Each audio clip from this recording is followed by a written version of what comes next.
Dallas at Carolina. What is the percentage that Frank Reich makes it through this year? I would say through the year, probably pretty high.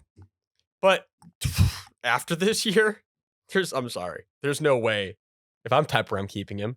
Because again, this is just, let me be clear, respect to Frank Reich. He's done a lot of good things in his career, a lot of things you can look up to. But I think he's shown, unfortunately for him, over the past few years, that it's like you're a great position coach, good coordinator, not the head coach. It's fine. There's a lot of guys that are like that. I think he fits perfectly into that bill where he's just not that per se alpha leader. He's not that guy that's the commander of the locker room, and that's fine. I think, but he's shown that I do believe that is the reality at this point. Frank Reich teams are very lethargic over the last few years, just seeing him as the head coach. It's kind of like, at first I want to give him a shot. 2 years ago, I was not saying this when it was first, like with the beginning of the stint, but now it's very clear to me. Like Frank Reich's teams are lethargic, and that's the reality situation at this point. Every Frank Reich team's been a lethargic mess, right? I mean, especially on offense, it's not changing. Take the play calling back, the play calling's even worse. I mean, it's like I don't even want to say I don't know where to start because I guess I'm already almost finished. Like the reality is Frank Reich and the Panthers is not it. No. Bryce Young has not played well, and I would argue more it's situation than actually his play.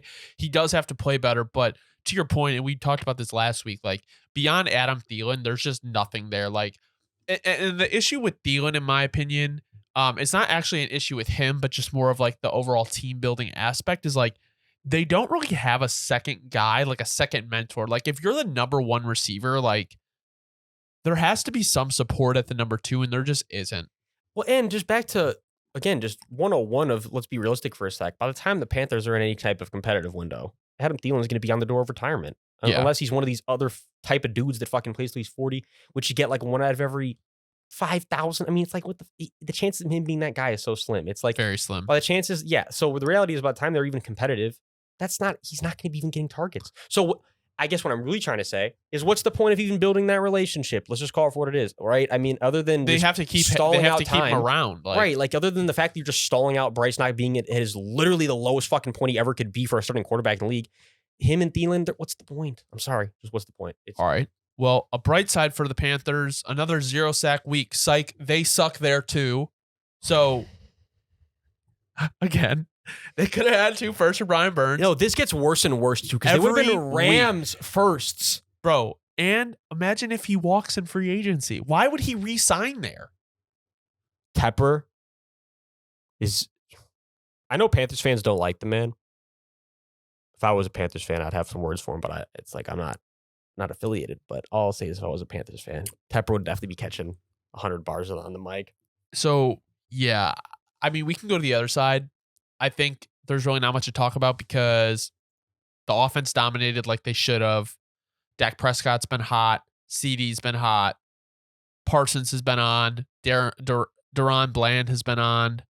Deron Bland is playing at a level. I'll give him a shout real quick, though. I mean, Deron Bland's playing on a level we haven't really seen a corner play on in a long time. He's been on just a tear, not just locking shit down, but making the plays on top of it. Yeah. I mean, some Stephon Gilmore defensive player of the year type season going on for him. But no, I'm sorry, keep going.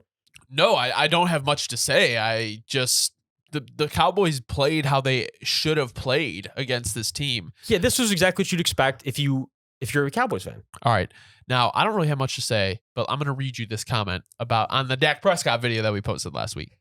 So I said, when he plays good, he's definitely top 10. But when he plays bad, he's bottom 20. Like when Dak Prescott doesn't play well, he said, bottom 20, I would say you're smoking crack, but that would be a fence to crack. Dak isn't just top 10. He's at least top 5. So far, Lamar, Jalen, and maybe Mahomes are having a better season than Dak. He's playing on full throttle. He had a game or two with some nasty interceptions, but if you're following the development of the Tex Coast offensive scheme they've implemented this year, you would know what's good. Top 5 is stretching it. He has played great, but top 5 is stretching it. Well, I was just going to say, no, this is, again, the reality is nobody said, let me also be clear about this. Nobody said that Dak's playing like the bottom 20 QB more often than he's playing like the top 10 one. It's just when he plays bad, it's bad. Yeah, and I'm sorry, and the reality is, if you're going to sit here and try to defend that, you're just lying. Because you can still be a good quarterback and have those very volatile days. He's not even the second best quarterback in his division right now. Sam Howell is statistically playing better. That's what, again, we were talking about last week. And again, is Dak a good QB? Yes. But also, is Dak prone to having incredibly poor days? Yes. Like, the reality is true.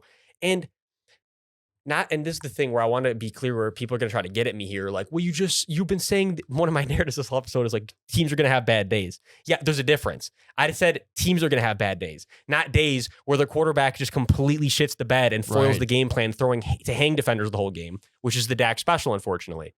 And I'm not even I wish it was not that way. That man has been my fucking dynasty QB for 3 years. Hey, I'm just calling for what it is.